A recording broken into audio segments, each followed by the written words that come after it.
ప్రభువు నందందరికీ నా వందనములు శుభములు తెలియజేసుకుంటున్నాను. ప్రియమైన సహోదరి సహోదరులారా, ప్రియమైనటువంటి దేవుని వారులారా, ఈ దినమున పరిశుద్ధ గ్రంథంలో దేవుని నోటుబోరుగా పరిశుద్ధాత్మ ప్రేరేపణతో రాయించబడినటువంటి బైబిల్ గ్రంథంలో మాటలు చెప్పుటకు, జ్ఞానపూర్వకమైన మాటలు చెప్పుటకు దేవాది దేవుడు, మహోన్నతుడు, పరమ తండ్రి, పరమేశ్వరుడు, సర్వేశ్వరుడు నాకు ఇచ్చినటువంటి అవకాశాన్ని బట్టి స్తుతులు స్తోత్రం చెల్లించుకుంటూ ప్రార్థన చేసుకుందాం. పరిశుద్ధుడు పరిశుద్ధుడు పరిశుద్ధుడు అని పరమందు వేవేల దూతలతో మహోన్నతుడు అయిన మా తండ్రి, భూలోకంలో తండ్రి సర్వజనాలతో తండ్రి కొనియాడబడుతున్న మా ప్రియ పరలోకపు కన్న తండ్రి, మీ ఉన్నతమైన నామానికి, గడమైన నామానికి స్తోత్రం తండ్రి, స్తోత్రం. ఇదిగో తండ్రి, ఇంతవరకు మీరు చూపించినటువంటి తండ్రి ఆదరణ బట్టి స్తోత్రం తండ్రి. ఈ దినమున పరిశుద్ధ గ్రంథంలో మీ నోటుబోరుగా రాయించినటువంటి గ్రంథంలో మాటలు చెప్పుటకు నాకు ఇచ్చిన సమయాన్ని బట్టి స్తోత్రం తండ్రి. వినేవారు తండ్రి, గ్రహించేవారుగా ఉండి, గాయకునేవారిగా ఉండి తండ్రి, వాక్యానుసారమైన జీవితాన్ని బ్రతికే విధంగా మలుచుకోమని చిన్న ప్రార్థన మీ ప్రియకుమారుడు మా ప్రభుని యేసుక్రీస్తు వారి అతి పరిశుద్ధ నామంలో ప్రార్థన వేడుకుంటున్నాను మా ప్రియ పరలోకపు కన్న తండ్రి, ఆమెన్. ప్రియమైన సహోదరులారా, లోకరక్షకుడు, పాప విమోచకుడు, ప్రజలందరికీ ప్రభు అయినటువంటి యేసుక్రీస్తు వారి ద్వారానే మీ అందరికీ నా వందనములు శుభములు తెలియజేసుకుంటూ ఈ దినమున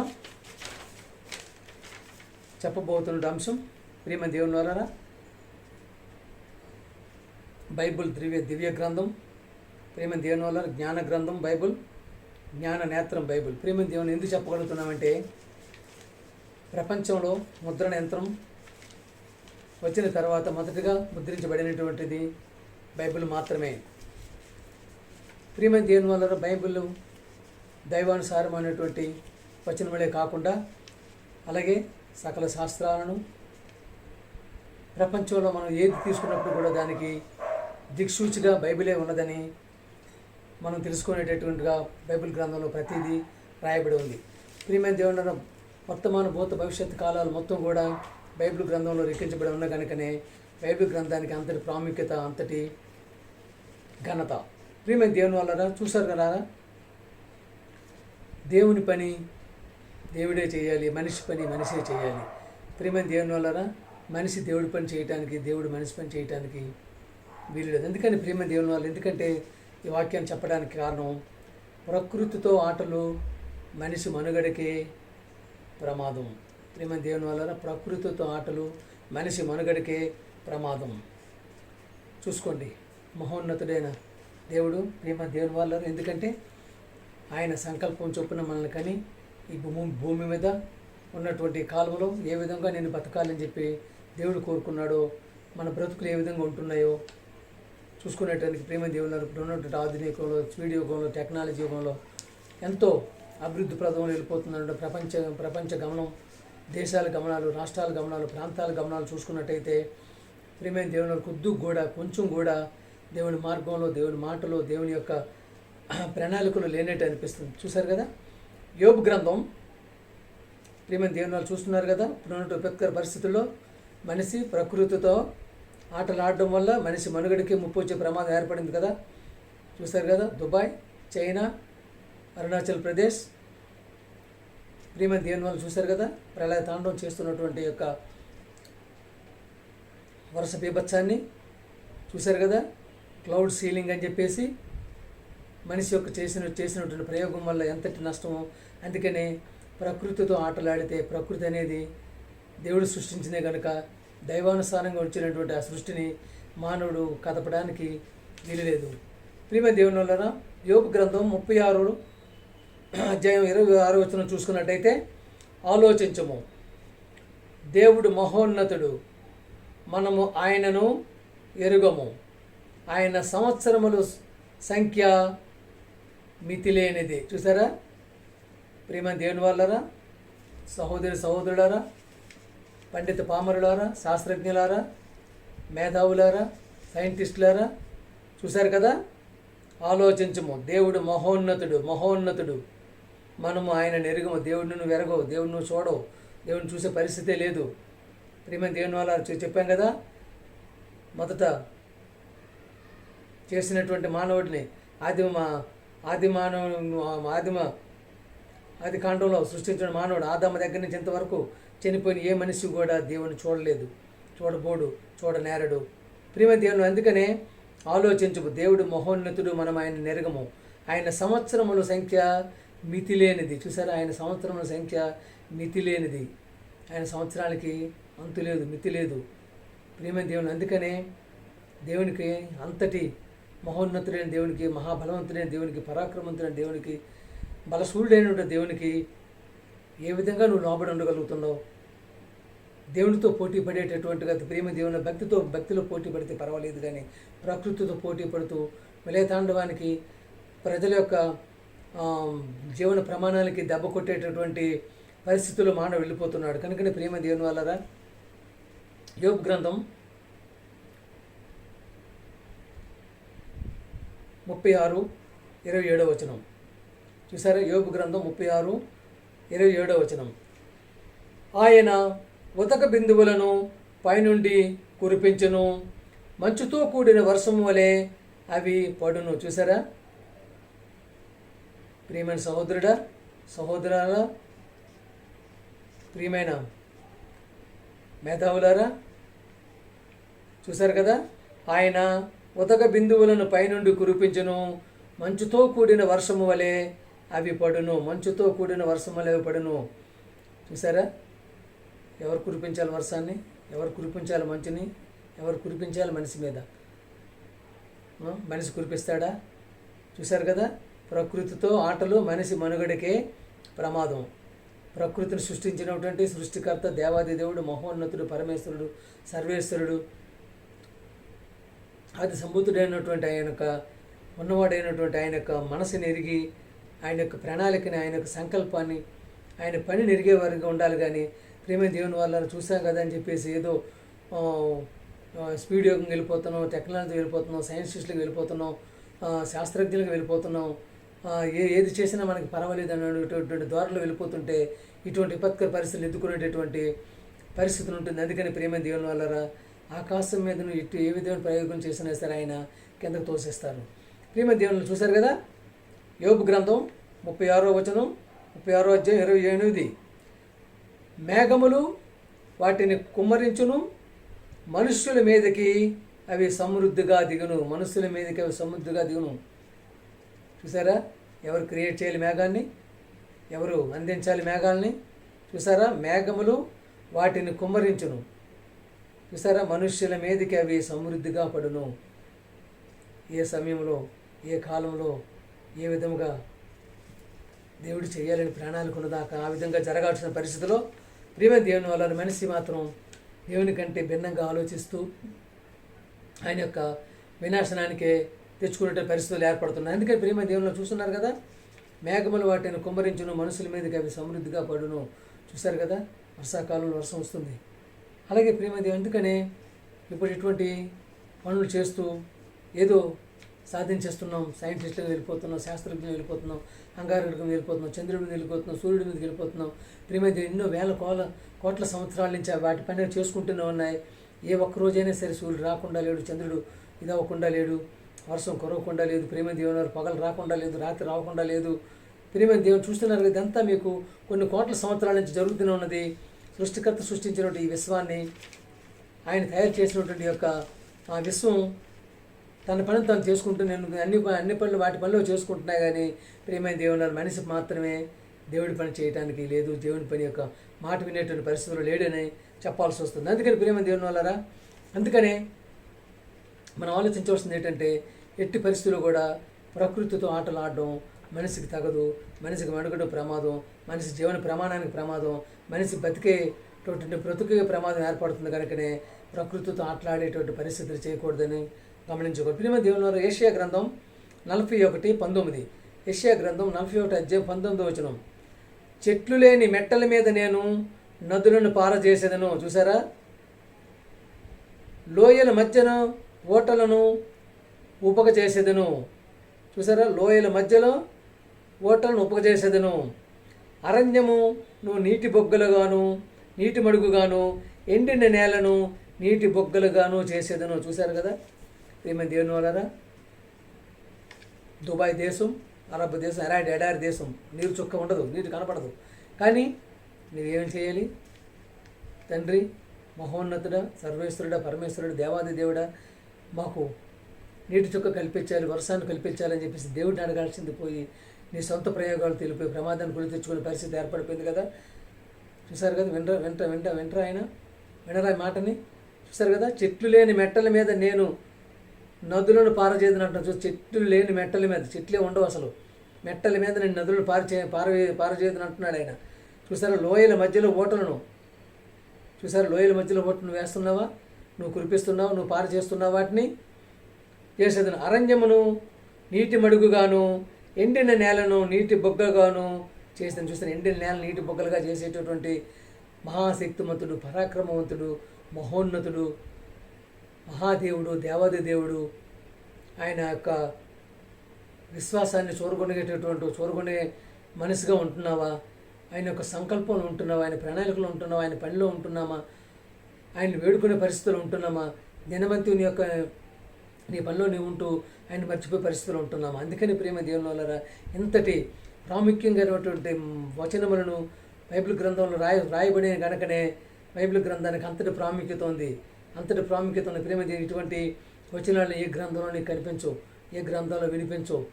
ఎందుకని ప్రేమ దేవుని వల్ల బైబిల్ గ్రంథానికి అంతటి ప్రాధాన్యత. అందుకనే దివ్య గ్రంథం, జ్ఞాన గ్రంథం, జ్ఞాననిధి, జ్ఞాన నేత్రం ప్రేమ దేవుని. అందుకనే బైబిల్ కేవలం ఏదో ప్రార్థనలకి చేయడానికి అనుకుంటే మాత్రం సరిపోదు. సకల శాస్త్రాన్ని అధిగమించేది. ప్రపంచంలోని ఏది జరుగుతున్నప్పుడు దానికి ప్రమాణ సూచిక, దిక్సూచిగా బైబిల్ అని చెప్పి మనం గమనించుకునే పరిస్థితి. ఏది జరిగినప్పుడు కూడా బైబిల్లో రాయించి ఉంటుంది. ఎందుకంటే దేవుడి మాటగా, దేవుని నోటు బోరుగా రాయించిన గ్రంథం కనుకనే బైబిల్ గ్రంథానికి అంతటి ప్రాముఖ్యత. ప్రియమైన దేవుని వల్ల ప్రకటన గ్రంథం 11వ అధ్యాయం 17. ప్రకటన గ్రంథం 11వ అధ్యాయం 17. వర్తమాన భూతకాలాలలో ఉండు దేవుడవు. సరే, వర్తమాన భూతకాలాల్లో ఉండు దేవుడవు, సర్వాధికారి నీవు. చూసారా, మాతో బలమును స్వీకరించి ఏలుచున్నావు గనుక మేము నీకు కృతజ్ఞతాస్తుతులు చెల్లించుచున్నాము. చూసారా ప్రేమ దేవుని వల్లరా, వర్తమాన భూతకాలాలలో ఉండే దేవుడవు, సర్వాధికారి నీవు, మహాబలమును. చూసారా, నీ మహాబలమును స్వీకరించి ఏలుచున్నావు గనుక మేము నీకు కృతజ్ఞతాస్తుతులు చెల్లించుచున్నాం. మహాబలమును చూసారా, మహాబలమును స్వీకరించి ఏలుచున్నావు. చూసారా, అంతటి బలవంతుడు దేవుడు. చూసారా, వర్తమాన భూత కాలాల్లో ఉండేటువంటి దేవుణ్ణి మర్చిపోయే పరిస్థితులు వెళ్ళిపోతున్నారు జనులు. అందుకని ప్రేమ దేవునిలో ప్రకటన గ్రంథం 11:18 చూసుకున్నట్టయితే, జనములు కోపించినందున నీకు కోపం వచ్చెను. చూసారా, మృతులు తీర్పు పొందుటకును నీ దాసులకును ప్రవర్తలకును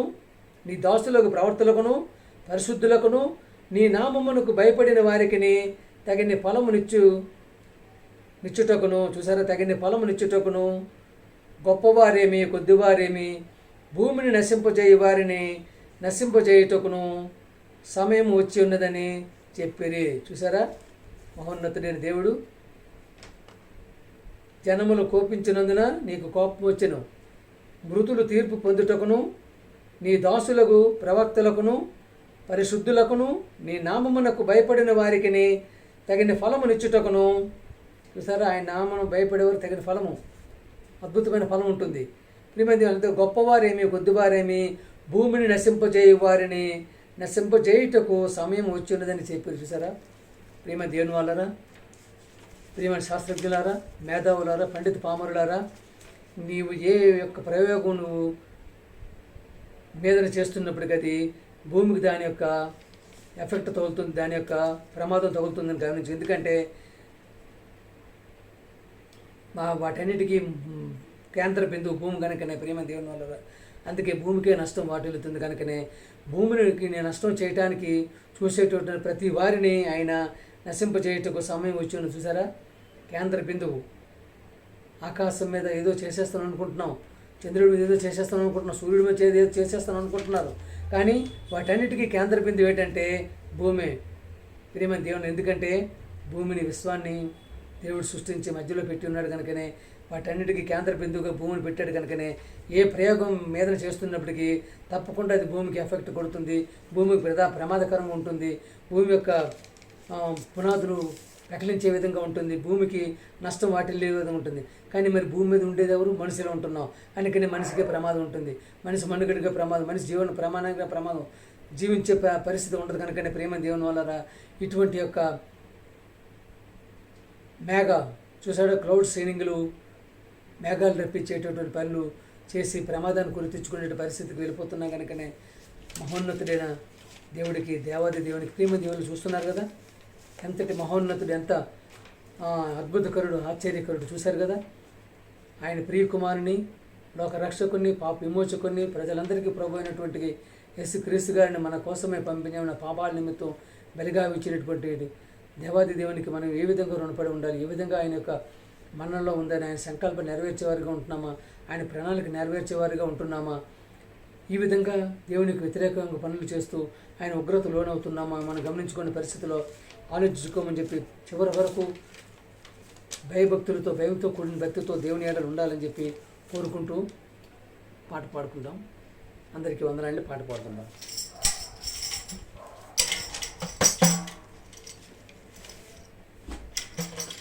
నా హృదయములో నీ మాటలే నా కనులకు కాంతి రేఖలు, నా హృదయములో నీ మాటలే నా కనులకు కాంతి రేఖలు, కారు చీకటిని ఉదయముగా చేసి కట్టిన హృదయమును కరిగించినావు, నీ కార్యములను వివరింపతరమా, నీ ఘన కార్యములు వర్ణింపతరమా, నీ కార్యములను వివరింపతరమా, నీ ఘన కార్యములు వర్ణింపతరమా, నా హృదయములో నీ మాటలే నా కనులకు కాంతి రేఖలు.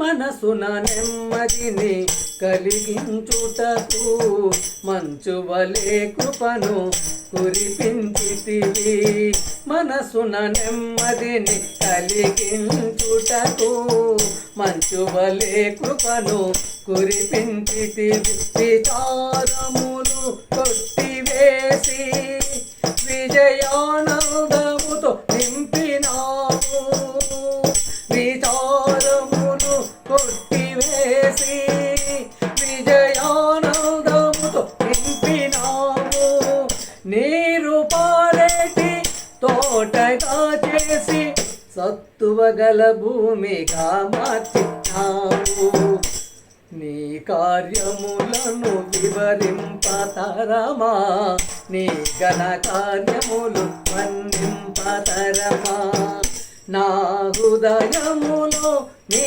మాటలే నా కనులకు కాంతి రేఖలు,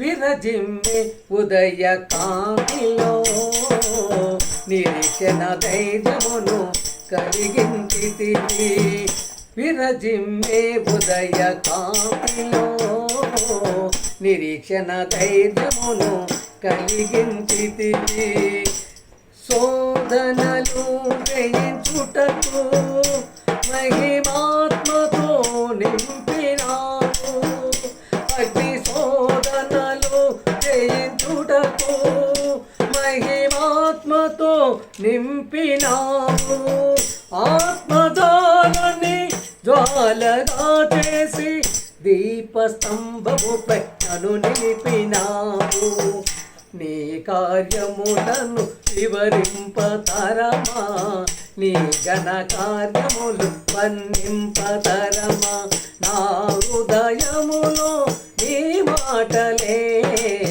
నా కనులకు కాంతి రేఖలు. పవిత్రములైన కన్యకగా పరిశుద్ధ జీవితము చేయుటకు, పవిత్రురాలైన కన్యకగా పరిశుద్ధ జీవితము చేయుటకు, పావన రక్తముతో కడిగి పరమానందముతో నింపినావు. పావన రక్తముతో కడిగి పరమానందముతో నింపినావు. సిద్ధపడుతున్న వధువుగా చేసి సిద్ధపడుతున్న వధువుగా చేసి సుగుణాల సన్నిధిలో నన్ను నిలిపినావు. నీ కార్యములను వివరింపతరమా, నీ ఘన కార్యములు అందింపతరమా. నా హృదయములో నీ మాటలే నా కనులకు కాంతి రేఖలు. కారు చీకటిని ఉదయముగా చేసి కఠిన హృదయమును కరిగించినావు. నీ కార్యములను వివరింపతరమా, నీ ఘన కార్యములు అందింపతరమా. నా హృదయములో నీ మాటలే నా కనులకు కాంతి రేఖలు. అందరికీ వందనాలండి.